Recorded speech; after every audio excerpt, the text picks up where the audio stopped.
എല്ലാവർക്കും നമസ്കാരം. ഇന്ന് ഞാൻ കാണിക്കുന്നത് നമ്മുടെ സിമ്പിളായിട്ടുള്ള മോര് കാച്ചിയത് അല്ലെങ്കിൽ മോര് കറിയുടെ റെസിപ്പി വീഡിയോ ആണ്.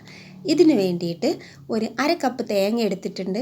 അതിലേക്ക് കുറച്ച് കറിവേപ്പില, 2 വെളുത്തുള്ളി, അതുപോലെ 2 ചെറിയുള്ളി, അതുപോലെ കുറച്ച് നല്ല ജീരകം അതും കൂടെ ചേർക്കുക. എന്നിട്ട് കുറച്ച് മഞ്ഞൾപ്പൊടി ചേർക്കുക, 2 പച്ചമുളക് ചേർക്കുക, കുറച്ച് വെള്ളം ഒഴിച്ചിട്ട് നല്ല പേസ്റ്റായിട്ട് നമുക്കത് മിക്സിയിലൊന്ന് അടിച്ചെടുക്കാം. അതിവിടെ റെഡി. അടുത്തതായിട്ട് വേണ്ടത് തൈരാണ്.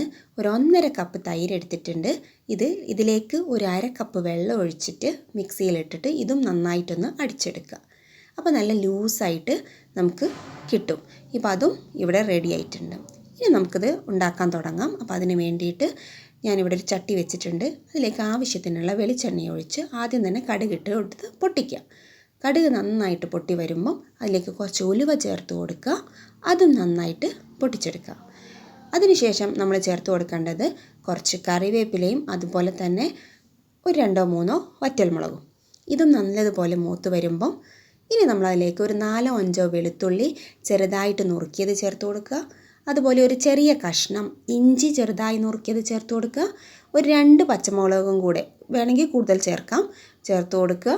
പിന്നെ ഒരു പിടി ചെറിയ ഉള്ളി ചെറുതായി നുറുക്കിയതും കൂടെ ചേർത്ത് കൊടുക്കുക. ഇതെല്ലാം കൂടെ നന്നായിട്ട് വഴറ്റി എടുക്കുക. നന്നായി മൂത്തതിന് ശേഷം ഇനി നമ്മളതിലേക്ക് ചേർത്ത് കൊടുക്കേണ്ടത് നമ്മൾ നേരത്തെ അരച്ച് പേസ്റ്റാക്കി വെച്ചിട്ടുള്ള തേങ്ങാക്കൂട്ടില്ലേ, അതാണ് നമ്മളിതിലേക്ക് ചേർത്ത് കൊടുക്കാൻ പോകുന്നത്. അപ്പോൾ ഇതെല്ലാം മൂത്ത് കഴിഞ്ഞു. ഇനി ആ ഒരു തേങ്ങാക്കൂട്ട് ചേർക്കുകയാണ്. ഈ ഒരു തേങ്ങാക്കൂട്ടും ഇതിലേക്ക് ചേർത്തതിന് ശേഷം നന്നായിട്ട് എണ്ണയിലിട്ടിട്ട് അടിയിലൊന്നും പിടിക്കാത്ത രീതിയിൽ ഇത്തിരി നേരം ഒന്ന് വഴറ്റി എടുക്കുക. അതിൻ്റെ ആ പച്ചമണമൊക്കെ മാറി ഒന്ന് എണ്ണ തെളിഞ്ഞ് വരുന്ന വരെ ജസ്റ്റ് ഒന്ന് വഴറ്റി എടുക്കുക. ഇപ്പോൾ അതും റെഡിയായി കഴിഞ്ഞു. ഇനി നമ്മളതിലേക്ക് ചേർത്ത് കൊടുക്കേണ്ടത് തൈരാണ്. നമ്മൾ നേരത്തെ വെള്ളം ഒഴിച്ചിട്ടുള്ള തൈരില്ലേ, അടിച്ചെടുത്തില്ലേ, ആ തൈര് ചേർത്ത് കൊടുക്കുക. അപ്പോൾ നിങ്ങൾക്ക് തന്നെ കാണാം മഞ്ഞൾപ്പൊടി കുറവാണ്. അപ്പോൾ ഞാനൊരു 1/2 ടീസ്പൂൺ മഞ്ഞൾപ്പൊടിയും കൂടെ ചേർക്കുന്നുണ്ട്. അപ്പോൾ നിങ്ങൾ ആദ്യം തന്നെ മഞ്ഞൾപ്പൊടി ചേർത്താൽ മതി. അപ്പോൾ അതും കഴിഞ്ഞു. ഇനി അതിലേക്ക് ഇത്തിരി ഉപ്പും കൂടെ ചേർത്താൽ കഴിഞ്ഞു. എന്നിട്ട് ഒന്ന് തിളക്കുന്നതിന് മുന്നേ തന്നെ നമുക്കത് ഓഫ് ചെയ്യാം. ഇവിടെ തിള വരാൻ തുടങ്ങിയിട്ടുണ്ട്, നമുക്കത് ഓഫ് ചെയ്യാം. ശരിക്കും ഇതല്ല ഇതിൻ്റെ കളറ്, കുറച്ചുകൂടെ ഡാർക്ക് കളറാണ്. ലൈറ്റിൻ്റെ ഒരു പ്രശ്നം കൊണ്ടാണ്. ഇതാണ് അതിൻ്റെ യഥാർത്ഥ കളറ്. കണ്ടല്ലോ. അപ്പോൾ സിമ്പിളായിട്ടുള്ള മോര് കാച്ചിയത്, എല്ലാവർക്കും ഇഷ്ടമുള്ള മോര് കാച്ചിയതിൻ്റെ റെസിപ്പിയാണ്.